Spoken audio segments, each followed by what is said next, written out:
ফেব্রুয়ারিতে ত্রয়োদশ জাতীয় সংসদ নির্বাচন। সারা দেশ প্রস্তুত হচ্ছে একটি অবাধ, সুষ্ঠু ও গ্রহণযোগ্য নির্বাচনের জন্য।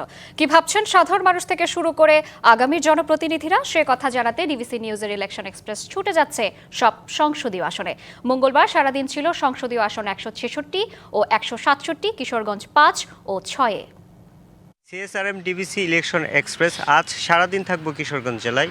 এই মুহূর্তে আমাদের সাথে যুক্ত আছেন কিশোরগঞ্জ জেলা জামায়াতের আমির রমজান আলী সাহেব। আমার নির্বাচনী এলাকা নিকলি এবং বাজিতপুর দুই উপজেলা শিক্ষায় অনেক পশ্চাৎপদ।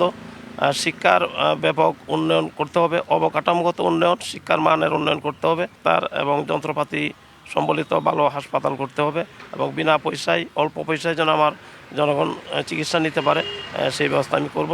আমার প্রথম কাজ হবে নিকলি বাজিতপুরের মানুষের সংযোগস্থল যেই নদী খাল আছে, এই খালগুলি পূর্ণকরণ করা এবং সহজেই মাঠ থেকে তার ফসল ঘরে আনতে পারে। যোগাযোগ ব্যবস্থা উন্নয়ন। এখানে সাধারণত এখন আমাদের মহিলারা দিলিখা কাবিখা মধ্যে মহিলারা কাজ করে, শিক্ষিত মহিলারা কাজ করার সুযোগ কম।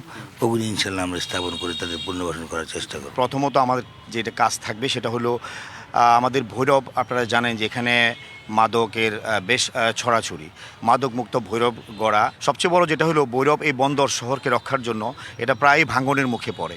আমরা এই ভৈরব শহরকে রক্ষার জন্য ভৈরব এই শহর থেকে শুরু করে আমরা একেবারে সেই ইউনিয়ন পর্যন্ত একটি শহর রক্ষা, ভৈরব রক্ষা বাঁধ আমরা তৈরি করব। আমরা মাদক নিয়ন্ত্রণ করতে পারবো, কারণ আমাদের কোনো নেতাকর্মী মাদকের সাথে সম্পৃক্ত নয়।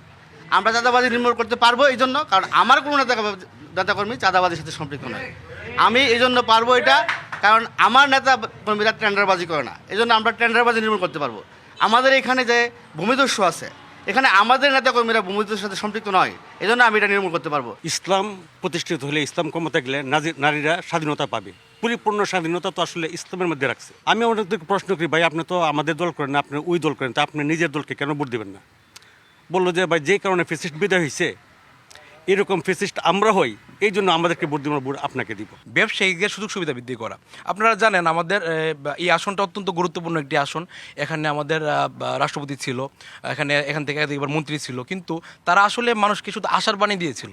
কিন্তু আমরা নতুন প্রজন্ম বলবো, আমরা কোনো আশার বাণী দিব না। আমরা আমাদের পক্ষ থেকে যতটুকু আমরা করতে পারবো ভৈরববাসীর জন্য ততটুকু আমরা তাদের সামনে তুলে ধরবো, এবং মিথ্যা বলে তাদেরকে আমরা চাচ্ছি না যে তারা প্রতারিত হোক। সিএসআরএম ডিবিসি ইলেকশন এক্সপ্রেস আজ সারাদিন ছিলাম কিশোরগঞ্জ জেলায়। আগামীকাল অন্য কোনো জেলায় নতুন কোনো প্রার্থী নিয়ে আমরা আপনাদের সামনে আবার হাজির হব।